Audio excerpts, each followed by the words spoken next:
ಪಾಲಿಸೆಯನ್ನ ಶ್ರೀ ಮಹಾಲಕ್ಷ್ಮಿ, ಪಾಲಿಸೆಯನ್ನನು ಪಾಲಾತಿ ಸಂಜಾತೆ, ಪಾಲಿಸೆಯನ್ನ ಶ್ರೀ ಮಹಾಲಕ್ಷ್ಮಿ, ಪಾಲಿಸೆಯನ್ನನು ಪಾಲಾತಿ ಸಂಜಾತೆ, ಪಾಲಿಸೆಯನ್ನ ಶ್ರೀ ಮಹಾಲಕ್ಷ್ಮಿ. ವೇದಾಭಿಮಾನಿ ಸಾರಸಾಕ್ಷಿ ಶ್ರೀಧರ ರಮಣಿ, ವೇದಾಭಿಮಾನಿ ಸಾರಸಾಕ್ಷಿ ಶ್ರೀಧರ ರಮಣಿ. ಕಾದುಕೊ ನಿನ್ನಯ ಪಾದ ಸೇವಕರನು, ಕಾದುಕೊ ನಿನ್ನಯ ಪಾದ ಸೇವಕರನು, ಆದಿಶಕ್ತಿ ಸರ್ವ ಆಧಾರೆ ಗುಣಪೂರ್ಣೆ, ಆದಿಶಕ್ತಿ ಸರ್ವ ಆಧಾರೆ ಗುಣಪೂರ್ಣೆ, ಪಾಲಿಸೆಯನ್ನ ಶ್ರೀ ಮಹಾಲಕ್ಷ್ಮಿ. ನೀನಲ್ಲದನ್ಯ ರಕ್ಷಿಪರನ್ನು ಕಾಣೆನು ಜಗದೊಳು, ನೀನಲ್ಲದನ್ಯ ರಕ್ಷಿಪರನ್ನು ಕಾಣೆನು ಜಗದೊಳು. ದಾನವಂತಕ ಸಿರಿ ಪುರಂದರ ವಿಠಲನ, ದಾನವಂತಕ ಸಿರಿ ಪುರಂದರ ವಿಠಲನ, ಧ್ಯಾನಿಪ ಭಕುತರ ಮಾನ ನಿನ್ನದು ತಾಯೇ, ಧ್ಯಾನಿಪ ಭಕುತರ ಮಾನ ನಿನ್ನದು ತಾಯೇ, ಪಾಲಿಸೆಯನ್ನ ಶ್ರೀ ಮಹಾಲಕ್ಷ್ಮಿ, ಪಾಲಿಸೆಯನ್ನನು ಪಾಲಾಪ್ತಿ ಸಂಜಾತೆ, ಪಾಲಿಸೆಯನ್ನ ಶ್ರೀ ಮಹಾಲಕ್ಷ್ಮಿ.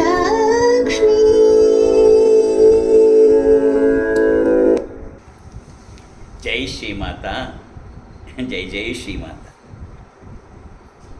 ಹೊಸ ವರ್ಷ ಪ್ರಾರಂಭ ಆಗಿದೆ. ವಿಶ್ವಾವಸು ಸಂವತ್ಸರ, ಚೈತ್ರ ಮಾಸ ಮುಗಿದಿದೆ. 2ನೆಯ ತಿಂಗಳು ವೈಶಾಖ ಮಾಸ. ವೈಶಾಖ ಮಾಸದ 3ನೆಯ ದಿನವನ್ನು ಬಹಳ ವಿಶೇಷತೆಯಿಂದ ಅಕ್ಷಯ ತೃತೀಯ ಅಂತ ಕರೀತಕ್ಕಂಥದ್ದು. ಅವತ್ತಿನ ದಿನದ ವೈಶಿಷ್ಟ್ಯವೇ ಕೂಡ ಹೇಗಿರುತ್ತೆ, ವೈಶಾಖ ಮಾಸವೇ ವಿಶಿಷ್ಟ. ಅಂಥದ್ರಲ್ಲಿ ಅದರಲ್ಲಿ 3ನೆಯ ದಿನವನ್ನು ಅಕ್ಷಯ ತೃತೀಯ, ಅಕ್ಷತರಿಗೆ ಅಂತ ಕರೀತಕ್ಕಂಥದ್ದು. ಆಚರಣೆ ಮಾಡ್ತಕ್ಕಂಥದ್ದು ಬಹಳ ಹಿಂದಿನಿಂದ ಋಷಿಮುನಿಗಳ ಕಾಲದಿಂದ ರೂಢಿಯಲ್ಲಿರ್ತಕ್ಕಂಥದ್ದು. ಪ್ರತಿದಿನಕ್ಕೂ ತನ್ನದೇ ಆದ ವಿಶೇಷ ಇರುತ್ತೆ. ಆದರೆ ಈ ವೈಶಾಖ ಮಾಸದ 3ನೆಯ ದಿನ ಬಹಳ ವಿಶೇಷವಾದದ್ದು. ಅಕ್ಷಯ, ಅಕ್ಷಯ ಅಂದರೆ ಯಾವುದು ಕ್ಷಯವಾಗುವುದಿಲ್ಲವೋ ಅದು ಅಕ್ಷಯ. ಅಂದರೆ ಯಾವುದು ಎಂದಿಗೂ ಕಡಿಮೆ ಆಗಲ್ವೋ, ಯಾವುದು ಯಾವಾಗಲೂ ವೃದ್ಧಿ ಆಗ್ತಾ ಇರುತ್ತೋ, ಹೆಚ್ಚಾಗ್ತಾ ಹೋಗ್ತಿರುತ್ತೋ ಅದನ್ನು ಅಕ್ಷಯ ಅಂತ ಕರೀತಕ್ಕಂಥ. ನಾವು ಮಹಾಭಾರತದಲ್ಲೂ ಕೂಡ ಗೊತ್ತಿದ್ದೀವಿ ಅಕ್ಷಯ ಪಾತ್ರೆಯಲ್ಲಿ ಹೇಗೆಲ್ಲ ನಡೆದೋಯ್ತು ಅಂತಕ್ಕಂಥ. ಹಾಗೆ ಈ ವಿಶೇಷವಾದಂತಹ ಅಕ್ಷಯ ತೃತೀಯವನ್ನು ನಾವು ಯಾವ ರೀತಿ ನಮ್ಮ ಜೀವನದಲ್ಲಿ ಬಳಸ್ಕೋತೀವಿ ಅಂತಕ್ಕಂಥದ್ದು ಬಹಳ ಬಹಳ ಮುಖ್ಯವಾದಂಥ ವಿಚಾರ. ನಾನು ಯಾರನ್ನು ಟೀಕೆ ಮಾಡೋಕ್ಕೆ ಹೇಳ್ತಿಲ್ಲ. ಅವತ್ತು ನಮ್ಮಲ್ಲಿ ಸಂಪ್ರದಾಯ ಏನು ಕೆಲವರಲ್ಲಿ ಮನಸ್ಸಿಗೆ ಬಂದುಬಿಟ್ಟಿದೆ ಅಂದರೆ ಅವತ್ತು ಚಿನ್ನನೋ ಬೆಳ್ಳಿನೋ ಏನಾದ್ರು ತಗೋಬೇಕು ಅನ್ನೋದು ಬಂದಿದೆ. ಆದರೆ ಅದು ಸಂಪ್ರದಾಯ ಅಲ್ಲ, ಯಾವಾಗಲೂ ಇರಲಿಲ್ಲ, ಅದು ಇರೋದೂ ಇಲ್ಲ. ಅದು ಲೌಕಿಕ ಕಾರಣಗಳಿಗಾಗಿ ಬಂದಂಥದ್ದು. ವಾಸ್ತವವಾಗಿ ನನ್ನ ದೃಷ್ಟಿಯಲ್ಲಿ ಅಕ್ಷಯ ತೃತೀಯದ ದಿನ ನೀನೇನನ್ನೂ ಕೂಡ ಕೊಂಡ್ಕೊಳ್ಳೇಬಾರ್ದು. ಅದ್ರ ಬಗ್ಗೆ ಇನ್ನೊಂದು ಸರಿ ಹೇಳ್ತೀನಿ. ಆದರೆ ಒಂದು ಸಣ್ಣದಾಗಿ ನಿನಗೆ ಹೇಳಬೇಕು ಅಂತಂದರೆ, ನೀನೇನೋ ಒಂದು ಕೊಂಡ್ಕೊಳ್ಳೋಕೆ ಹೋಗ್ತಿದೀಯ, ಅಕ್ಷಯ ತೃತೀಯ ಚಿನ್ನನೇ ಕೊಂಡ್ಕೊಳ್ಳೋಕೆ ಹೋಗ್ತಿದೀಯ. ಅಂಗಡಿಯವರೇ ನಿನಗೆ ಪುಕ್ಕಟೆ ಕೊಟ್ಬಿಡ್ತಾರಾ ತಗೊಂಡು ಹೋಗಿ ಅಂತ? ನೀನು ದುಡ್ಡನ್ನು ಕೊಟ್ಟು ತರ್ತಿದೀಯ ಅಂದರೆ ನಿನ್ನ ಮನೆಯ ಲಕ್ಷ್ಮಿಯನ್ನು, ಧನಲಕ್ಷ್ಮಿಯನ್ನು ಕಳಿಸಿ ತಿನ್ನ ತರ್ತಿದ್ದೆ, ಅಷ್ಟೇ ತಾನೇ? ಯಾವ ಲಕ್ಷ್ಮಿಯನ್ನು ನಿನ್ನ ಮನೆಯಲ್ಲಿ ಉಳಿಸ್ಕೋಬೇಕಾಗಿತ್ತೋ ಆ ಲಕ್ಷ್ಮಿಯನ್ನು ಹೊರಗೆ ಕಳಿಸ್ತಿದ್ದೀಯ. ಇಲ್ಲ, ನಾವು ಮುಂಚೆನೇ ಪೇಮೆಂಟ್ ಮಾಡಿಬಿಟ್ಟಿದ್ದೀವಿ. ನೀವು ಮುಂಚೆನೋ ಒಂದು ತಿಂಗಳೋ ಒಂದು ವರ್ಷದಿಂದ ಪೇಮೆಂಟ್ ಮಾಡಿರೋದು ಅದೇ ದುಡ್ಡುಗೋಸ್ಕರ, ಅದೇ ಇದಕ್ಕೋಸ್ಕರ. ಹಾಗಾಗಿ ಯಾವುದೇ ಒಂದನ್ನು ನಾವವತ್ತು ಒಂದು ಚಿನ್ನವನ್ನೋ ಮತ್ತೊಂದನ್ನೋ ನಾವು ಪಡ್ಕೋತೀವಿ, ಅದಕ್ಕೋಸ್ಕರ ನಾವು ಅವತ್ತು ಖರೀದಿ ಮಾಡಿ ಬಂದ್ವಿ ಅನ್ನೋದು ನಮ್ಮ ಮೂರ್ಖತನದ, ಮುಟ್ಟಾಳ್ತನದ ಪರಮಾವಧಿ. ಬಹಳ ಹಿಂದೆ ನನ್ನ ಸ್ನೇಹಿತರು, ನನ್ನ ಕ್ಲಾಸ್ಮೇಟ್, ಅವರದ್ದೊಂದು ಜ್ಯುವೆಲರಿ ಶಾಪ್ ಇತ್ತು. ಅವರು ಒಂದು ಸರಿ ಹೋಗಿದ್ದೆ, ಅವರು ತನ್ನ ಕೈಯಲ್ಲಿ ಮಾತಾಡ್ತಾ ಕೂತಿದ್ದೆ. ಅವರು ಕೇಳಿದೆ ನಾನು, ಅಲ್ಲ ನೀವು ಅಕ್ಷಯ ತೃತೀಯ ದಿನ ಇಷ್ಟೆಲ್ಲ ಲಕ್ಷಾಂತರ ರೂಪಾಯಿ ಖರ್ಚು ಮಾಡಿ ಅಡ್ವರ್ಟೈಸ್ಮೆಂಟ್ ಎಲ್ಲ ಹಾಕ್ತಿರಲ್ಲ, ಏನು ವ್ಯಾಪಾರ ಆಗಲಿ ಅಂತ ಮಾಡ್ತೀರಾ ಅಂತ. ಅದಕ್ಕೆ ಅವರಂದರು, ಸ್ವಾಮಿಗಳೇ ಹಾಗೆಲ್ಲ ಅನ್ಕೋಬೇಡಿ ನೀವು, ನಮಗೆ ಯಾವ ವ್ಯಾಪಾರ ಆಗಬೇಕೋ ಅದು ಹಾಗೇ ಆಗತ್ತೆ, ವ್ಯಾಪಾರ ಆಗಲಿ ಅಂತಲ್ಲ, ಬೇರೆಯವ್ರ ಮನೆ ಲಕ್ಷ್ಮಿ ಎಲ್ಲ ನಮ್ಮ ಗಲ್ಲಕ್ಕೆ ಬರುತ್ತೆ ನೋಡಿ, ಅದು ನಮಗೆ ಮುಖ್ಯ ಅಂದರು. ಆಗ ನನಗನ್ನಿಸ್ತು, ಎಷ್ಟು ಬುದ್ಧಿವಂತ ಶೆಟ್ರು ಇವರು ಅಂತ. ಬೇರೆಯವ್ರ ಮನೆ ಲಕ್ಷ್ಮಿ ಎಲ್ಲವ ನನ್ನ ಗಲ್ಲದೊಳಗೆ ಬೀಳುತ್ತೆ ಅದಕ್ಕೆ ಅಂತ. ನಾ ಕೇಳಿದೆ, ನಿಮ್ಮ ಚಿನ್ನನೂ ಹೋಗುತ್ತಲ್ಲ ಹಾಗಾದರೆ? ಅವು ನಕ್ಬಿಟ್ಟು ಹೇಳಿದ್ರು, ಸ್ವಾಮಿ ನಮ್ಮ ಚಿನ್ನ ಹೋಗುತ್ತೆ ಅನ್ನೋದು ಮಾತೇ ಆಡಬೇಡಿ, ಯಾಕೆಂದರೆ ನಮ್ಮ ಕಸುಬೆ ಅದು. ದಿನನಿತ್ಯ ನಾವು ಅದನ್ನು ಖರೀದಿ ಮಾಡೋದು ಕೊಡೋದು ಇದ್ದೇ ಇರುತ್ತೆ. ಅದು ಕಸುಬೆ ಹೊರತು ನನ್ನ ಮನೆಯಿಂದ ಕೊಡ್ತಾ ಇಲ್ಲ, ನನ್ನ ವ್ಯಾಪಾರದ ಭಾಗ ಅದಷ್ಟೇ. ನನ್ನ ಮನೆಯಿಂದ ಕೊಡ್ತಾ ಇಲ್ವಲ್ಲ ಯಾರಿಗೂ ಚಿನ್ನನ, ನನ್ನ ಮನೆಯಿಂದ ಚಿನ್ನದ ಲಕ್ಷ್ಮಿ ಹೋಗ್ಬಿಡ್ತಾಳೆ ಏನಕ್ಕೆ ಅಂತ ನಕ್ಬಿಟ್ರು. ಇದು ವಾಸ್ತವವಾದ ಸತ್ಯ.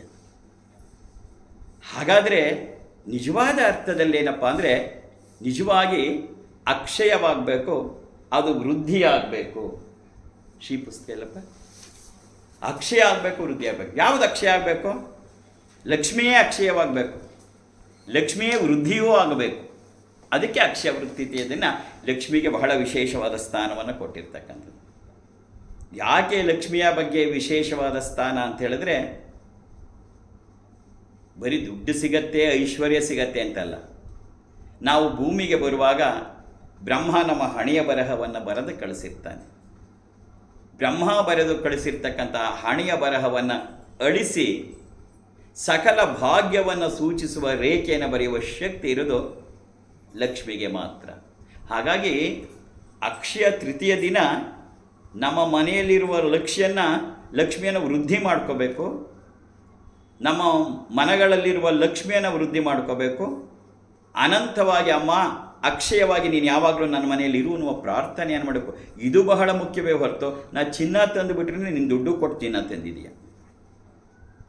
ಅದರಿಂದ ಅದರ ಮಹತ್ವವನ್ನು ನಾವು ಅರ್ಥ ಮಾಡ್ಕೊಳ್ಳೋದು ಯಾವ ಮಟ್ಟಕ್ಕೆ ನಾವು ಇಳಿದು ಬಿಡ್ತೀವಿ ಅಂದರೆ ಬಹಳ ನೋವು ಕೂಡ ಆಗತ್ತೆ.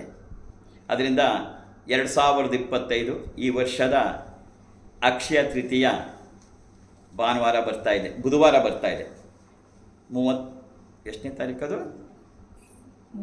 30ನೇ ತಾರೀಕು ಬರ್ತಾ ಇರೋದು. 30ನೇ ತಾರೀಕು ಬುಧವಾರ. ಅವತ್ತು ವಿಶೇಷವಾಗಿ ಲಕ್ಷ್ಮೀ ಹೃದಯ ರಹಸ್ಯ ಅದರ ಪೂಜೆಯನ್ನು ಮಾಡಿಸ್ಬೇಕು ಅಂತಕ್ಕಂಥದ್ದು ಆ ದೈವ ಸಂಕಲ್ಪ, ಗುರುವಿನ ಆಜ್ಞೆ. ಯಾಕೆಂದರೆ ಆ ಮಟ್ಟದಲ್ಲಿ ಅಥರ್ವಣ ವೇದದಲ್ಲಿ ಬರ್ತಕ್ಕಂಥ ಆ ಲಕ್ಷ್ಮೀ ಹೃದಯ ರಹಸ್ಯದ ಪೂಜೆಯನ್ನು ಮಾಡೋದ್ರ ಮೂಲಕ, ಯಾಕೆಂದರೆ ಅದು ಶಕ್ತಿ ಪ್ರಧಾನವಾದಂಥದ್ದು. ಅಥರ್ವಣ ವೇದವೇ ಶಕ್ತಿ ಪ್ರಧಾನವಾದಂಥದ್ದು. ಅದರೊಳಗೆ ವಿಶೇಷವಾಗಿ ಈ ಲಕ್ಷ್ಮೀ ಹೃದಯ ರಹಸ್ಯ ವಿಶೇಷವಾಗಿ ವ್ಯಾಪಾರ ವ್ಯವಹಾರದ ತೊಂದರೆಗಳು, ಉದ್ಯೋಗದ ಸಮಸ್ಯೆ, ಹಣಕಾಸಿನ ಸಮಸ್ಯೆ, ಕುಟುಂಬದ ಸಾಮರಸ್ಯ, ಇವಕ್ಕೆಲ್ಲ ಋಷಿಮುನಿಗಳು ಕಂಡುಕೊಂಡಂಥ ಮಹಾಪ್ರಯೋಗ ಅದು.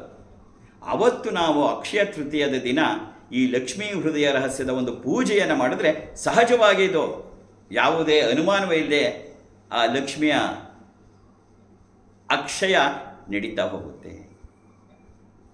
ಇದು ನಾವು ಗಮನದಲ್ಲಿಟ್ಕೊಂಡು ಅವತ್ತು 30ನೇ ತಾರೀಕು ಬುಧವಾರ ಬೆಳಗ್ಗೆ 9 ಗಂಟೆಗೆ ಪ್ರಾರಂಭ ಮಾಡ್ತಾ ಇದೆ. ನೀನೆಲ್ಲ ಸಿದ್ಧತೆಗಳನ್ನು ಮಾಡಿಟ್ಕೊಂಡಿದ್ರೆ ನೀನು ಕೂಡ ಭಾಗವಹಿಸ್ಬೋದು ಪೂಜೆಯಲ್ಲಿ. ಅವತ್ತು ರಜಾ ಕೂಡ ಇರುತ್ತೆ, ಯಾಕೆಂದರೆ ಅವತ್ತೇ ಬಸವ ಜಯಂತಿ ಕೂಡ, ರೋಹಿಣಿ ನಕ್ಷತ್ರ. ಹಾಗಾಗಿ ಈ ಲಕ್ಷ್ಮೀ ಹೃದಯ ರಹಸ್ಯ ಅತ್ಯಂತ ವಿಶಿಷ್ಟವಾದ್ದು. ನಾವು ಅನೇಕ ಕಡೆ ಅದನ್ನು ಹೇಳೂ ಇದ್ದೀನಿ. ಕುಂಕುಮಾರ್ಚನೆ ಮಾಡುವಾಗಲೂ ಕೂಡ ಅದರ ಬಗ್ಗೆ ಎಲ್ಲ ಸಾಕಷ್ಟು ಹೇಳಿದ್ದೀನಿ. ಮುಂದೇನೂ ಕೂಡ ಪೂಜೆ ಮಾಡಿಸುವಾಗಲೂ ಬರುತ್ತೆ. ನಾವು ಲಕ್ಷ್ಮಿಯ ಪೂಜೆಯನ್ನು ಮಾಡ್ತಾಯಿದ್ದೀವಿ. ಲಕ್ಷ್ಮೀ ಪೂಜೆ ಏನು ಹೊಸದಲ್ಲ. ವೈಭವ ಲಕ್ಷ್ಮೀ ಪೂಜೆ, ವರಮಹಾಲಕ್ಷ್ಮಿ ಪೂಜೆ ಎಲ್ಲ ನಡೀತಾನೆ ಇರುತ್ತೆ. ಆದರೆ ಅಕ್ಷಯ ತೃತೀಯದ ದಿನ ಮಾಡ್ತಕ್ಕಂಥ ಲಕ್ಷ್ಮೀ ಪೂಜೆ, ಅದರಲ್ಲೂ ವಿಶೇಷವಾಗಿ ಲಕ್ಷ್ಮೀ ಹೃದಯ ರಹಸ್ಯದ ಮೂಲಕ ಮಾಡ್ತಕ್ಕಂಥ ಪೂಜೆ ಬಹಳ ವಿಶಿಷ್ಟವಾದದ್ದು. ಇಲ್ಲಿ ಬರೀ ಒಂದು ಪ್ರಾರ್ಥನೆ ಅಥವಾ ಒಂದು ಮಂತ್ರದಲ್ಲ, ಅದು ತನ್ನದೇ ಆದ ಶಕ್ತಿಯನ್ನು ತುಂಬಿರ್ತಕ್ಕಂಥದ್ದು. ಆ ಶಕ್ತಿಯನ್ನು ನಮ್ಮ ಮನದಲ್ಲಿ, ನಮ್ಮ ಮನಸ್ಸಿನಲ್ಲಿ ತುಂಬಿಕೊಂಡು, ಅಮ್ಮ ನೀನು ನನ್ನ ಮನೆಯಲ್ಲಿ ಯಾವಾಗಲೂ ಇದ್ಬಿಡು, ನನ್ನ ಮನೆಯಲ್ಲ ನನ್ನ ಮನಸ್ಸಿನಲ್ಲೂ ಯಾವಾಗಲೂ ಇದ್ಬಿಡು. ಇಹಾಪರ ಎರಡನ್ನೂ ಸಾಧಿಸ್ತಕ್ಕಂಥದ್ದು. ಸ್ಥಿರಾಭವ ಮಹಾಲಕ್ಷ್ಮೀ ನಿಶ್ಚಲಾಭವ ನಿರ್ಮಲೆ ಪ್ರಸನ್ನೆ ಕಮಲೇ ದೇವಿ ಪ್ರಸನ್ನ ಹೃದಯ ಭವ. ಅಕ್ಷತದಿಂದ ಮಾಡಬೇಕಾದ ಇದನ್ನು ನಾವು ಸ್ಥಿರಾಭವ ಮಹಾಲಕ್ಷ್ಮೀ ನಿಶ್ಚಲಾ ಭವ ನಿರ್ಮಲೆ. ಅಮ್ಮ ಯಾವಾಗಲೂ ನನ್ನ ಮನೆಯಲ್ಲಿ ಇದ್ಬಿಡಮ್ಮ ನೀನು. ಅಷ್ಟೇ ಅಲ್ಲ, ಪ್ರಸನ್ನೇ ಕಮಲೇ ದೇವಿ ಪ್ರಸನ್ನ ಹೃದಯ ಭವ, ನನ್ನ ಮನೆಯಲ್ಲೂ ಕೂಡ ಯಾವಾಗಲೂ ಇದ್ಬಿಡು. ಇದು ಬರಿಯ ಒಂದು ಪ್ರಾರ್ಥನೆ ಅಲ್ಲ, ಶಕ್ತಿಯುತವಾದಂಥ ಪ್ರಾರ್ಥನೆ. ಇಂಥದನ್ನೆಲ್ಲ ಒಳಗೊಂಡಿರ್ತಕ್ಕಂಥದ್ದೇ ಲಕ್ಷ್ಮೀ ಹೃದಯ ರಹಸ್ಯ. ಅಮ್ಮ ಇಷ್ಟು ದಿನ ನನಗೆ ಗೊತ್ತಾಗಲಿಲ್ಲ, ಆದರೆ ಇವತ್ತು ಗೊತ್ತಾಗ್ತಾ ಇದೆ. ಅತ್ರೋಪವಿಶ್ಯ ಲಕ್ಷ್ಮಿಸ್ತ್ವಂ ಸ್ಥಿರಾಭವ ಹಿರಣ್ಮಯಿ. ಹಿರಣ್ಮಯಿ ಅಂದರೆ ಚಿನ್ನ, ಹಿರಣ್ಯ ಅಂದರೆ ಚಿನ್ನ ಕೊಂಡ್ಕೊಂಬರುವುದಲ್ಲ, ಅವಳೇ. ಅತ್ರೋಪವಿಶ್ಯ ಲಕ್ಷ್ಮಿಸ್ತ್ವಂ ಸ್ಥಿರಾಭವ ಹಿರಣ್ಮಯಿ ಸುಸ್ಥಿರಾಭವ ಸಂಪ್ರೀತ್ಯ ಪ್ರಸೀದ ವರದಾಭವ. ಅಮ್ಮ ನನ್ನ ಮನೇಲೇ ಇದ್ದು ಯಾವಾಗಲೂ ನನಗೆ ವರವನ್ನು ನೀಡ್ತಾ ಇದೆಯಾ ಅಮ್ಮ. ಅಮ್ಮ ನಂಗೆ ಗೊತ್ತಾಗಲಿಲ್ಲ ಮುಂಚೆ ಇದೆಲ್ಲವ, ಈಗ ಅಪ್ಪಾಜಿ ಸಿಕ್ಕಿದ ಮೇಲೆ ಮಾತ್ರ ಗೊತ್ತಾಗ್ತಾ ಇದೆ. ಆದ್ದರಿಂದ ಈಗ ಇದನ್ನು ಪ್ರಾರಂಭ ಮಾಡ್ತಿದ್ದೀನಮ್ಮ. ಆನೀಯ ತ್ವಂ ತಥಾ ದೇವಿ ನಿಧಿನ್ಮೇ ಸಂಪ್ರದರ್ಶಯ ಅಧ್ಯಕ್ಷಣೇನ ಸಹಸಾ ದತ್ವಾ ಸಂರಕ್ಷ ಮಾಂ ಸದಾ. ಅಮ್ಮ ಈ ಕ್ಷಣದಿಂದ ನನ್ನನ್ನು ಸಂರಕ್ಷಣೆಯ ಮಾಡ್ತಕ್ಕಂಥ ಭಾರ ನಿನ್ನದಮ್ಮ ಅಂಥೇಳಿ ಆ ತಾಯಿಯನ್ನು ಕೇಳ್ತಕ್ಕಂಥದ್ದು. ಎಲ್ಲಿವರೆಗಿರಬೇಕು ಲಕ್ಷ್ಮಿ? ಎಲ್ಲಿವರೆಗೆ ವೃದ್ಧಿ ಆಗಬೇಕು ಅವಳು? ಅಕ್ಷಯ ತೃತೀಯದ ದಿನ ಅಕ್ಷಯವಾಗ್ತಾ ಇರಬೇಕು. ಯಾವತ್ತಿಷ್ಟಂತೆ ವೇದಾಶ್ಚ ಯಾವತ್ತಂ ನಾಮ್ನ ತಿಷ್ಠತಿ ಯಾವತ್ ವಿಷ್ಣೋಶ್ಚ ಯಾವತ್ವಂ ತಾವತ್ ಕುರು ಕೃಪಾಮಯಿ. ಎಲ್ಲಿಯವರೆಗೆ ಪ್ರಪಂಚದಲ್ಲಿ ವೇದಗಳಿರುತ್ತೆ ಅಮ್ಮ, ಎಲ್ಲಿಯವರೆಗೆ ಪ್ರಪಂಚದಲ್ಲಿ ನಿನ್ನ ಹೆಸರಿರುತ್ತೆ, ಎಲ್ಲಿಯವರೆಗೆ ಪ್ರಪಂಚದಲ್ಲಿ ನಾರಾಯಣನ ಹೆಸರಿರುತ್ತೆ, ಅಲ್ಲಿಯವರೆಗೆ ನನ್ನ ಮನೇಲಿದು. ಬರೀ ಇದ್ಬಿಡುವಲ್ಲ, ಅಕ್ಷಯ ತೃತೀಯ ಅಂದರೆ ಅಕ್ಷಯವಾಗ್ತಾ ಹೋಗಬೇಕು. ಇದ್ದಿದ್ದ ಹಾಗೆ ಅಲ್ಲ, ಅದು ಹೆಚ್ಚು ಹೆಚ್ಚಾಗ್ತಾ ಹೋಗಬೇಕು. ಆ ಪ್ರಾರ್ಥನೆಯನ್ನು ಕೂಡ ಆ ಋಷಿಗಳು ಸೇರಿಸಿದ್ದಾರೆ. ಅಥರ್ವಣ ವೇದದ ಋಷಿಗಳು ಏನಂತ ಹೇಳಿದ್ರು? ಚಾಂದ್ರೀ ಕಲಾಯತ ಶುಕ್ಲೆ ವರ್ಧತೆ ಸಾಧಿನೇ ದಿನೇ ತಥಾ ದಯಾತಾ ಮಯ್ಯೇವ ವರ್ಧತಾಮಭಿವರ್ಧತಾಂ. ಅಮ್ಮ ಶುಕ್ಲ ಪಕ್ಷದಲ್ಲಿ ಪಾಡ್ಯದಿಂದ ಪೌರ್ಣಿಮೆಯವರೆಗೆ ಹೇಗೆ ಚಂದ್ರ ಹೆಚ್ಚು ಹೆಚ್ಚು ಆಗ್ತಾ ಹೋಗ್ತಾನೋ ಹಾಗೆ ನಿನ್ನ ದಯೆ, ನಿನ್ನ ಕರುಣೆ ನನ್ನ ಮೇಲೆ, ನನ್ನ ಮನೆಯ ಮೇಲೆ ದಿನ ದಿನ ದಿನ ಹೆಚ್ಚಾಗ್ತಾ ಇರಬೇಕಮ್ಮ ಅಂತ ಮಾಡ್ತಕ್ಕಂಥ ಪ್ರಾರ್ಥನೆ. ಅದೇ ಅಕ್ಷಯ ತೃತೀಯ ದಿನ ನಾವು ಮಾಡಬೇಕಾದ್ದು.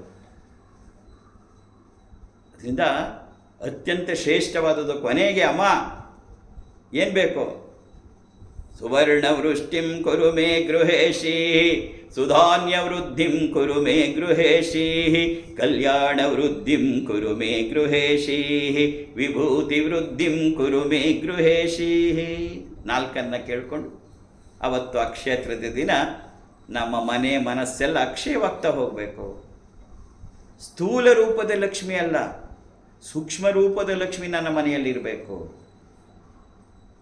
ಇದು ಬಹಳ ಮುಖ್ಯವಾದದ್ದು. ಏಕೆಂದರೆ ಸ್ಥೂಲದ್ದು ಎಷ್ಟೇ ಆದರೂ ಸ್ಥೂಲವಾಗೇ ಇರುತ್ತೆ, ಆದರೆ ಸೂಕ್ಷ್ಮ ರೂಪದಲ್ಲಿದ್ದರೆ ನನ್ನ ಮನೆಯಲ್ಲಿ ಯಾವಾಗಲೂ ಇರೋಕ್ಕೆ ಅವಳು ಸಾಧ್ಯ. ಸ್ಥೂಲ ರೂಪದಲ್ಲಿದ್ದರೆ ಯಾವುದೂ ಇರೋಕ್ಕೆ ಸಾಧ್ಯ ಇಲ್ಲ. ಅತ್ಯಂತ ಶ್ರೇಷ್ಠವಾದಂಥ ಪ್ರಯೋಗ ನಾವು ಮಾಡಬೇಕಾದ್ದು ಅಕ್ಷಯ ತೃತೀಯ ದಿನ. ಅದಕ್ಕೆ ನಿಮಗೆ ಹೇಳಿದ್ದು ನಾನು 30ನೇ ತಾರೀಕು ಬುಧವಾರ ಬೆಳಗ್ಗೆ 9 ಗಂಟೆಗೆ ನಾನೇ ಕೂತು ಪೂಜೆ ಮಾಡಿಸ್ತೀನಿ. ಅಪ್ಪಾಜಿ ಎಲ್ಲೋ ಕೂತ್ಕೊಂಡು ಪೂಜೆ ಮಾಡಿಸ್ತಾರೆ ಅಂದ್ಕೋಬೇಡ. ನೀನು ನನ್ನ ಲೈವ್ ನೋಡ್ತಾ ಮಾಡ್ತೀನಿ, ನಿನ್ನ ಮನೇಲೇ ಬಂದಿರ್ತೀನಿ. ನಿನ್ನ ಮನೇಲೇ ಬಂದು ನಿನ್ನ ಪಕ್ಕನೇ ಕೂತ್ಕೊಂಡು ನಿನಗೆ ಪೂಜೆ ಮಾಡಿಸ್ತೀನಿ. ಉದ್ದೇಶ ಏನಪ್ಪ ಅಂದರೆ ನನ್ನ ಮಗಳು ಚೆನ್ನಾಗಿರಬೇಕು, ಅವಳ ಮನೆ ಸಮೃದ್ಧಿ ಆಗಿರಬೇಕು, ಅವಳ ಮನಸ್ಸು ಸಂತೋಷವಾಗಿರಬೇಕು, ಅವಳು ನಗ್ತಾ ಇರಬೇಕು. ಅದಕ್ಕೆ ದೈವಿಕ ಪ್ರಯೋಗಗಳನ್ನು ಮಾಡಿಸ್ತಕ್ಕಂಥದ್ದು. ಮಿಕ್ಕಿದ ವಿಚಾರ ಎಲ್ಲ ಅವತ್ತು 30ನೇ ತಾರೀಕು ನಿನಗೆ ಹೇಳ್ತೀನಿ. ಅವತ್ತು ಪೂಜೆಯ ಜೊತೆಗೆ ಲಕ್ಷ್ಮೀ ಹೃದಯ ರಹಸ್ಯದ, ನಾರಾಯಣ ಹೃದಯ ರಹಸ್ಯದ ಕುಂಕುಮಾರ್ಚನೆ ಕೂಡ ಜೊತೆಲೇ ಆಗತ್ತೆ. ಪೂಜೆ ಬಗ್ಗೆ ನಾನು ಅನೇಕ ಸರಿ ಹೇಳಿದ್ದೀನಿ, ನಿಂಗೆ ಹೊಸದಾಗೇನು ಹೇಳಬೇಕಾಗಿಲ್ಲ. ಯಾರು ನಮ್ಮ ಮನೆಗೆ ಅತಿಥಿಗಳು ಬಂದರೆ ನಾವೇನು ಮಾಡ್ತೀವಿ, ಅವರಿಗೆ ಕೈ ತೊಳೆಯೋಕ್ಕೆ, ಕಾಲು ತೊಳೆಯೋಕ್ಕೆ ನೀರು ಕೊಟ್ಟು, ಕೈ ತೊಳೆಯೋಕ್ಕೆ ನೀರು ಕೊಟ್ಟು, ಅವ್ರ ಕೈಲಿ ಉಪಯೋಗ ಕುಶಲೋಪರಿ ಮಾತಾಡ್ತಾ ಕೊನೆಗೆ ಅವರಿಗೆ ಸ್ನಾನಕ್ಕೆ ಎಲ್ಲ ಏರ್ಪಾಡು ಮಾಡಿ ವಸ್ತ್ರವನ್ನು ಕೊಟ್ಟು, ಆಮೇಲೆ ಅವರಿಗೆ ಊಟವನ್ನು ಬಡಿಸಿ, ಕೊನೆಗೆ ಹೋಗುವಾಗ ಅವ್ರಿಗೆ ಏನಾದ್ರು ಒಂದು ಗಿಫ್ಟ್ ಕೊಟ್ಟು ಕಳಿಸ್ತೀವಿ. ಇದು ಆತಿಥ್ಯ ಅಂತ ಕರೀತಕ್ಕಂಥದ್ದು. ಅದೇ ಜಾಗದಲ್ಲಿ ಸ್ವಯಂ ಲಕ್ಷ್ಮಿಯನ್ನೇ ಕರೆದು, ಲಕ್ಷ್ಮಿಯೇ ಬಂದಾಗ ಅವಳನ್ನು ಈ ರೀತಿ ಆರಾಧಿಸ್ತಕ್ಕಂಥದ್ದು ಅದೇ ಪೂಜೆ. ಇಲ್ಲಿ ಬಹಳ ಮುಖ್ಯವಾದದ್ದು ಏನಪ್ಪ ಅಂದರೆ, ನಿನ್ನ ಪೂಜೆಯ ಪರಿಕರಗಳಿಗಿಂತ ನಿನ್ನ ಭಾವನೆ, ಭವಾನಿ ಭಾವನಾಗಮ್ಯ, ಭಾವಿಸಬೇಕು. ನಿನ್ನ ಮನಸ್ಸು, ಹೃದಯ ಪ್ರೇಮದಿಂದ ತುಂಬಿರಬೇಕು, ಆಗಲೇ ಅದು ಪೂಜೆ ಆಗ್ತಕ್ಕಂಥದ್ದು. ಬರೀ ಗಂಟೆ ಹೊಡೆದು ಮಂತ್ರ ಹೇಳಿದ್ರೆ ಪೂಜೆ ಆಗಲ್ಲ. ಅವತ್ತು ಮಾಡುವಾಗ ಅದೆಲ್ಲವನ್ನು ಹೇಳ್ತಾ ಹೋಗೋಣ. ಏನು ನೀ ಮಾಡಬೇಕು ಅಂತಂದರೆ, ಒಂದು ಕಳಶ ಅಂತಲೇ ಹೇಳಬೇಕು, ಆದರೆ ಕಳಶ ಅಂತಲೇ ಹೇಳೋಣ. ಒಂದು ತಟ್ಟೆ ಒಳಗೆ ಸ್ವಲ್ಪ ಅಕ್ಕಿಯನ್ನು ಹರಡಿ, ಆ ಮಧ್ಯಭಾಗದಲ್ಲಿ ಒಂದು ಸಣ್ಣ ಬಿಂದಿಗೆ ಅಥವಾ ಸಣ್ಣ ಚೊಂಬು, ಏನು ಇಲ್ಲದೆ ಇರೋ ಒಂದು ಲೋಟ, ಯಾವುದಾದ್ರೂ ಆಗ್ಬೋದು. ಬೆಳ್ಳಿನೇ ಇಲ್ಲ, ಬೆಳ್ಳಿನೇ ಬೇಕು ಅಂತಲ್ಲ, ಬೆಳ್ಳಿ ಇದ್ರೆ ಇಡು, ಬೆಳ್ಳಿ ಇಲ್ಲ ಸ್ಟೀಲ್ದಿದೆ ಇಡು, ತೊಂದರೆ ಇಲ್ಲ, ತಾಮ್ರದಿದೆ ಇಡು. ಅದಿಟ್ಟು ಅದರೊಳಗಡೆ ಧಾನ್ಯವನ್ನು ತುಂಬಬೇಕು. ಧಾನ್ಯವನ್ನು ತುಂಬಿ ಅದರ ಜೊತೆಗೆ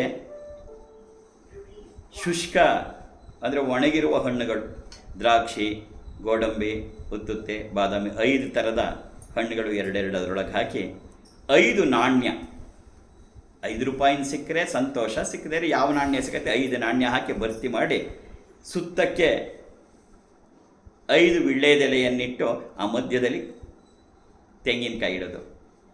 ಜುಟ್ಟಿರೋ ತೆಂಗಿನಕಾಯಿ ಇದ್ದರೆ ಬಹಳ ಒಳ್ಳೆಯದು, ಇಡಲೇಬೇಕಾದ ಹಾಗೆಯೇ. ತೆಂಗಿನಕಾಯಿಗೂ ಅಷ್ಟೇ ಅರಿಶಿಣವನ್ನು ಹಚ್ಚಿ ಮಧ್ಯಕ್ಕೆ ಕುಂಕುಮವನ್ನಿಟ್ಟು, ಕುಂಭ ಅಲ್ಲ ಕಳಶವನ್ನು, ಕುಂಭ ಅಂದರೆ ನೀರು ತುಂಬಿದರೆ ಕುಂಭ ಅಂತ ಕರೆಯೋದು, ಇದನ್ನು ಕಂಬ ಅಲ್ಲ, ಇದು ಕಳಶವನ್ನಿಟ್ಟು ಅಲಂಕಾರ ಮಾಡ್ಬೋದು. ಅವರವರು ಕೆಲವರು ಮುಖವಾಡವನ್ನು ಹಾಕ್ತಕ್ಕಂಥದ್ದು ಸಂಪ್ರದಾಯ ಇರುತ್ತೆ, ಕೆಲವರು ಅದೆಲ್ಲ ಮಾಡಿ ಸೀರೆ ಎಲ್ಲ ಉಡಿಸಿರ್ತಾರೆ. ಅನೇಕ ಮನೆಗಳಲ್ಲಿ ಆ ಜಡೆ ಹಾಕಿರ್ತಾರೆ, ಎಷ್ಟು ಚೆನ್ನಾಗಿ ಆನಂದವಾಗಿರುತ್ತೆ. ಅವರವರ ಅನುಕೂಲ, ಏನೂ ಇಲ್ಲದೆ ಹಾಗೆ ಮಾಡಿದ್ರೂ ತಪ್ಪೇನಿಲ್ಲ, ಅದು ಮಾಡಿದ್ರೆ ಇನ್ನು ಚೆನ್ನಾಗಿರುತ್ತೆ. ಹಾಗೆ ಮಾಡಿ ನೀನೊಂದು ಕಳಶವನ್ನು ಸಿದ್ಧತೆ ಮಾಡಿ ಇಟ್ಕೊಂಡಿದ್ರೆ, ಮತ್ತು ಪೂಜೆಗೆ ಏನು ಬೇಕು ಅಂತ ನಿನಗೆ ಗೊತ್ತಿದೆ. ದೀಪ ಹಚ್ಚಿ, ಅರಿಶಿಣ, ಕುಂಕುಮ, ಅಕ್ಷತೆ ಹಳದಿ ಅಕ್ಷತೆ ಒಳ್ಳೆಯದು. ಕೆಂಪಕ್ಷತೆಗಿಂತನೂ ಸ್ವಲ್ಪ ಅಕ್ಕಿಗೆ ಸ್ವಲ್ಪ ಒಂಚೂರು ತುಪ್ಪ ಹಾಕಿ ಅರಿಶಿಣ ಹಾಕಿ ಕಳಿಸಿದ್ರೆ ಚಿನ್ನದ ಹಾಗೆ ಹೊಳಿತಾ ಇರುತ್ತೆ. ಹರಿದ್ರಾಕ್ಷತೆ ಅದನ್ನು ಇಟ್ಕೊಂಡು ಸ್ವಲ್ಪ ಹೂವುಗಳು, ಬಿಡಿ ಹೂವು, 1-2 ಮಾಲೆ ಹಾಕೋಕ್ಕೆ ಹೂವು, ಮತ್ತು ಅಭಿಷೇಕಕ್ಕೆ ಅಂತ 1 ಲೋಟ ಹಾಲು. ವಾಸ್ತವವಾಗಿ ಅಭಿಷೇಕಕ್ಕೆ ಅಂಥೇಳಿ ಕಾಯ್ದೆ ಇರೋ ಹಾಲನ್ನು ಉಪಯೋಗಿಸೋಕ್ಕಿಂತ ಕಾದು ಆರಿರೋ ಹಾಲು ಉಪಯೋಗಿಸೋದು ಇನ್ನೂ ಶ್ರೇಷ್ಠ. ಅದನ್ನು ಇಟ್ಕೊ. ಮತ್ತು ನೈವೇದ್ಯಕ್ಕೆ ಅನುಕೂಲವಾದರೆ ಅವತ್ತು ಗುಡಾನ್ನ, ಬೆಲ್ಲಾನ್ನ ಮಾಡ್ತಕ್ಕಂಥದ್ದು ಸಂಪ್ರದಾಯ ಇದೆ. ಏನು ಬೇಕಾದ್ರೂ ನೀವು ಮಾಡ್ಬೋದು. ಅದನ್ನು ಇಟ್ಕೊಂಡು, ಈ ಪರಿಕರಗಳನ್ನೆಲ್ಲ ಇಟ್ಕೊಂಡು 3 ಹಂತದಲ್ಲಿ ಪ್ರಾರ್ಥನೆ, ಪೂಜೆ ಪ್ರಾರಂಭ ಆಗುತ್ತೆ. ಒಂದು ಸಂಕಲ್ಪವನ್ನು ಮಾಡಿಸಿ, 2ನೇದಾಗಿ ಗಂಗೆ, ಯಮುನೆ, ಗೋದಾವರಿ, ಸರಸ್ವತಿ ಎಲ್ಲರನ್ನು ಕರೆದು ಆ ನೀರನ್ನು ಪವಿತ್ರಗೊಳಿಸಿ, ಆ ಪವಿತ್ರ ನೀರಿನಿಂದ ತಾಯಿಗೆ ಸ್ನಾನ ಮಾಡಿಸೋದು, ಕೈ ತೊಳೆಯೋದು ಅದೆಲ್ಲ ಮಾಡಬೇಕು. ಅದನ್ನು ಕಳಶ ಪೂಜೆ ಅಂತ ಕರೀತಾರೆ. 1ನೇದು ಸಂಕಲ್ಪ, 2ನೇದು ಕಳಶ ಪೂಜೆ, 3ನೇದು ಗಣಪತಿ ಪೂಜೆ. ಅದು ಮಾಡೇ ಮಿಕ್ಕಿದ್ದು ಮಾಡಬೇಕು. ಗಣಪತಿ ವಿಗ್ರಹ ಇದ್ದರೆ ವಿಗ್ರಹ ಇಟ್ಕೋ, ಇಲ್ಲದೇ ಇದ್ದರೆ ಅವರವರ ಸಂಪ್ರದಾಯಕ್ಕೆ ಅವರು ಸಗಣಿ ಉಂಡೆ ಮಾಡಿ ಅದಕ್ಕೆ ಗರಿಕೆ ಸಿಕ್ಕಿಸಿ ಗಣಪತಿ ಅಂತ ಕರೀತಾರೆ. ನಮ್ದು ಅದು ಯಾವುದೂ ಇಲ್ಲ ಅಂದರೆ ಒಂದು ಚೂರು ಬೆಲ್ಲದ ಚೂರು ಮುಗಿದ್ರು, ಮುರಿದಿಟ್ಕೊಂಡ್ರು ಕೂಡ ಗಣಪತಿ ಆಗುತ್ತೆ. ಮತ್ತು ಗಣಪತಿಯ ನೈವೇದ್ಯಕ್ಕೆ ವಾಸ್ತವವಾಗಿ ಗಣಪತಿ ನೈವೇದ್ಯಕ್ಕೆ ಬೆಲ್ಲವೇ ಶ್ರೇಷ್ಠ, ಅಥವಾ ಬಾಳೆಹಣ್ಣು ಏನಾದರೂ ಇದ್ರೂ ಇಟ್ಕೋಬೋದು. ಇದು ಗಣಪತಿ ಪೂಜೆ ಆದಮೇಲೆ ಕಳಶ ಪೂಜೆಯಲ್ಲಿ ಕಳಶಕ್ಕೆ ಲಕ್ಷ್ಮೀನಾರಾಯಣರನ್ನು ಆವಾಹನೆಯನ್ನು ಮಾಡಿ ಪಾದ ತೊಳೆದು ಕೈ ತೊಳೆದು ಅಭಿಷೇಕ ಮಾಡಿ ಅಲಂಕಾರ ಎಲ್ಲ ಮಾಡಿದ ಮೇಲೆ ಲಕ್ಷ್ಮೀ ಹೃದಯ ರಹಸ್ಯ ಮತ್ತು ನಾರಾಯಣ ಹೃದಯ ರಹಸ್ಯದ ಕುಂಕುಮಾರ್ಚನೆ, ಆ ಕುಂಕುಮಾರ್ಚನೆಗೆ ಏನು ಬೇಕೋ ಅದನ್ನು ಕೂಡ ಏರ್ಪಾಡು ಮಾಡ್ಕೊ. ಆಮೇಲೆ ಕೊನೆಗೆ ಧೂಪ ಅಂದರೆ ಗೊತ್ತಲ್ಲ, ಗಂಧದ ಕಡ್ಡಿ, ದೀಪ, ನೈವೇದ್ಯ ಮತ್ತು ಮಂಗಳಾರತಿಗೆ ಇದಿಷ್ಟನ್ನು ನೀನು ಸಿದ್ಧ ಮಾಡಿಕೊಂಡಿದ್ರೆ ಅವತ್ತು ಆನಂದವಾಗಿ ಪೂಜೆಯನ್ನು ಮಾಡಿ, ಅಮ್ಮ ನನ್ನ ಮನೆಯಲ್ಲಿ ಯಾವಾಗಲೂ ಇದ್ದುಬಿಡು, ನನ್ನ ಹೃದಯದಲ್ಲೂ ಯಾವಾಗಲೂ ಇದ್ದುಬಿಡು, ಸ್ಥಿರಾಭವ ಮಹಾಲಕ್ಷ್ಮಿ ನಿಶ್ಚಲಾಭವ ನಿರ್ಮಲೆ ಪ್ರಸನ್ನೆ ಕಮಲೇ ದೇವಿ ಪ್ರಸನ್ನ ಹೃದಯಾಭವ ಅಂಥೇಳಿ ಭಕ್ತಿಪೂರ್ವಕವಾಗಿ, ಭಕ್ತಿ ಅಂದರೆ ಇನ್ನೇನಲ್ಲ, ಎರಡು ವಿಚಾರಗಳು ಸೇರಿದ್ರೆ ಮಾತ್ರ ಭಕ್ತಿ. ಒಂದು ಪ್ರೇಮ ಇರಬೇಕು, ಎರಡನೆಯದು ಗಮನ ಆ ಕಡೆಗಿರಬೇಕು. ಅಥವಾ ನೀನು ಇಟ್ಕೊಳ್ಳೋದ್ರಲ್ಲಿ ಏನೋ ಇಟ್ಕೊಳ್ಳೋದು ಮರೆತುಬಿಟ್ಟೆ, ಹ್ಞೂ ಅನ್ನೋದೇನೂ ಇಲ್ಲ. ಇಲ್ಲಿ ಪ್ರೇಮಪೂರ್ವಕವಾಗಿ ಗಮನವನ್ನೆಲ್ಲ ಅಲ್ಲಿಟ್ಕೊಂಡು ಮಾಡ್ತಕ್ಕಂಥದ್ದು ಪೂಜೆ. ಇಂಥ ಪೂಜೆಯನ್ನು ನೀ ಮಾಡು. ಯಾಕೆಂದರೆ ನಿನ್ನ ಶ್ರೇಯಸ್ಸು, ನನ್ನ ಮಗಳೇ ನಿನ್ನ ಅಪ್ಪ ಅಂತ ಕರೆದಿದೆಯಾ, ನಿನ್ನ ಶ್ರೇಯಸ್ಸು ನನಗೆ ಅತ್ಯಂತ ಮುಖ್ಯ. ನೀ ನಗನಗ್ತಾ ಇರಬೇಕು. ಇಡೀ ಪೂಜೆಯ ಉದ್ದೇಶ ಏನು ಅಂದರೆ ನಿನ್ನ ಮನೆ ವೃದ್ಧಿಯಾಗಿ ನೀ ನಗನಗ್ತಾ ಮಾಡಬೇಕು ಮಗಳೇ. ಹಾಗಾಗಿ ಈ ಪೂಜೆಗೆ ಎಲ್ಲ ಏರ್ಪಾಡನ್ನು ಮಾಡ್ಕೊ. 30ನೇ ತಾರೀಕು ಬುಧವಾರ ಬೆಳಗ್ಗೆ 9 ಗಂಟೆಗೆ ಈ ಎಲ್ಲ ಸಿದ್ಧತೆ ಮಾಡಿಕೊಂಡಿರೋ ಯೂಟ್ಯೂಬ್ ಮುಖಾಂತರ ನಿನ್ನ ಮನೆಗೆ ಬರ್ತಾಯಿದ್ದೀನಿ. ಜೈ ಶ್ರೀಮಾತಾ, ಜೈ ಜೈ ಶ್ರೀಮಾತಾ. ಬಂದಾಳೋ ನಮ್ಮ ಮನೆಗೆ ಶ್ರೀ ಮಹಾಲಕ್ಷ್ಮಿ ಸಂಜೆಯ ಹೊತ್ತಿನಲ್ಲಿ, ಬಂದಾಳೋ ನಮ್ಮ ಮನೆಗೆ ಶ್ರೀ ಮಹಾಲಕ್ಷ್ಮಿ ಸಂಜೆಯ ಹೊತ್ತಿನಲ್ಲಿ, ಬಂದಾಳೋ ನಮ್ಮ ಮನೆಗೆ ನಿಂತಾಳೋ ಗೃಹದಲ್ಲಿ, ಬಂದಾಳೋ ನಮ್ಮ ಮನೆಗೆ ನಿಂತಾಳೋ ಗೃಹದಲ್ಲಿ, ನಂದ ಕಂದನ ರಾಣಿ ಇಂದಿರೆ ನಮ್ಮ ಮನೆಗೆ ಬಂದಾಳೋ ನಮ್ಮ ಮನೆಗೆ ಶ್ರೀ ಮಹಾಲಕ್ಷ್ಮಿ ಸಂಜೆಯ ಹೊತ್ತಿನಲ್ಲಿ. ಹೆಜ್ಜೆ ಮೇಲ್ ಹೆಜ್ಜೆಯ ನಿಕ್ಕೋತಾ ಗೆಜ್ಜೆ ಕಾಲು ಕಲ್ಲು ಕಲ್ಲೆಂದೇಳುತ್ತಾ, ಮೂರ್ಜಗ ಮೋಹಿಸೋತ ಮುರಹರನ ರಾಣಿಯು, ಮೂರ್ಜಗ ಮೋಹಿಸೋತ ಮುರಹರನ ರಾಣಿಯು, ಸಂಪತ್ತು ಕೊಡಲಿಕ್ಕೆ ವಾಸುದೇವನ ಸಹಿತ ಬಂದಾಳೋ ನಮ್ಮ ಮನೆಗೆ ಶ್ರೀ ಮಹಾಲಕ್ಷ್ಮಿ ಸಂಜೆಯ ಹೊತ್ತಿನಲ್ಲಿ. ಶ್ರಾವಣ ಮಾಸ ಸಂಪತ್ತು ಶುಕ್ರವಾರ ಪೂರ್ಣಿಮೆ ದಿನದಲ್ಲಿ, ಭೂಸೂರರೆಲ್ಲ ಸೇರಿ ಸಾಸಿರ ನಾಮ ಪಾಡಿ, ಭೂಸೂರರೆಲ್ಲ ಸೇರಿ ಸಾಸಿರ ನಾಮ ಪಾಡಿ, ವಾಸವಾಗಿರಲಿಕ್ಕೆ ವಾಸುದೇವನ ಸಹಿತ ಬಂದಾಳೋ ನಮ್ಮ ಮನೆಗೆ ಶ್ರೀ ಮಹಾಲಕ್ಷ್ಮಿ ಸಂಜೆಯ ಹೊತ್ತಿನಲ್ಲಿ. ಕನಕವಾಯಿತು ಮಂದಿರ ಜನನಿ ಬರಲು ಜಯ ಜಯ ಜಯವೆನ್ನಿರೆ, ಸನಕಾದಿ ಮುನಿಗಳ ಸೇವೆಯ ಸ್ವೀಕರಿಸಿ, ಸನಕಾದಿ ಮುನಿಗಳ ಸೇವೆಯ ಸ್ವೀಕರಿಸಿ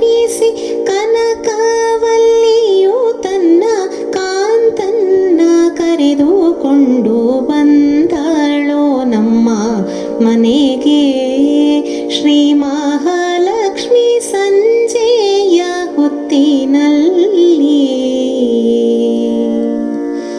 ಉಟ್ಟ ಪೀತಾಂಬರ ಹೊಳೆಯೂತ ಕರದಲ್ಲಿ ಕಟ್ಟಿ ಕಂಕಣವಿಡುತ್ತ